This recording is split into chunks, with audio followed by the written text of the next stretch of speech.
Azərbaycan Respublikası Prezidentinin qeyri-yaşayış təyinatlı bəzi tikinti obyektlərinin istismarına icazə verilməsi ilə bağlı əlavə tədbirlər haqqında 14 iyun 2023-cü il tarixli fərmanın icrası davam etdirilir.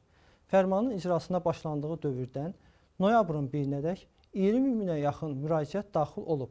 İstismara qəbul olunmuş təxminən 5158 obyektin 4145-nə dövlət reysindən çıxarış verilib. Qeyd edim ki, sözü gedən fərman tikinti quraşdırma işləri 2023-cü ilin iyunun 1-nədək başa çatmış, şəhərsalma və tikinti qanunvericiliyinin ayrı-ayrı tələblərinə tam riayət olunmadan inşa olunmuş qeyri-yaşayış təyinatlı obyektləri əhatə edir.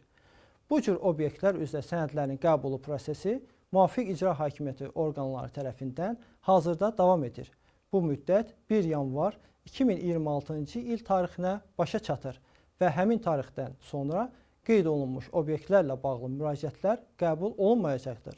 Bu səbəbdən bu cür obyekt sahiblərinə 2026-cı ilin 1 yanvar tarixinədək tələb olunan sənədlərlə Fövqəladə Hallar Nazirliyinin regional mərkəzlərinə müraciət etmələrinə və mövcud imkanlardan yararlanmalarına çağırış edilir. Ölkə başçısının obyektlərin sənədləşdirməsi ilə bağlı fərmanı oldu. Biz də bunu eşitdik, obyektimizi sənədləşdirmək üçün müraciət etdik. Qısa zamanda çıxarışımızı aldıq. Bu bizə obyektimizi sığortalamaq, icarə vermək hüququ verir. Sahibkarlara yaradılan şərait üçün ölkə başçısına minnətdarlığımızı bildiririk.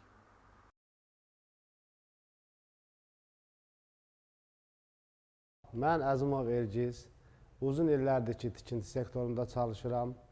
Hal-hazırda gördüyünüz obyektimizin sənədi yox idi. Dəfələrlə müraciət etmişdik, alınmırdı.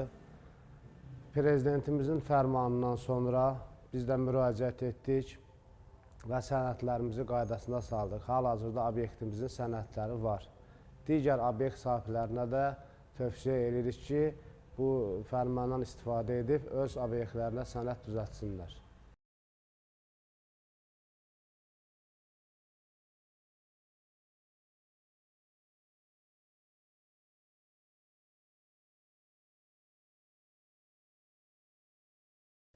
Mən Fərmanbəyli Novruz Qurbanoğlu, bu obyekti işlədirik, neçə illərdir və sənəd düzəltməyə çalışırdıq. Çətinliklər çəkirdik və Prezidentin fərmanını eşitdik və biz də müraciətimizi bildirdik. Tez bir müddətdə sənədimizi aldıq və bütün sahibkarlara da bundan yararlanmağı tövsiyə ediləyərəm.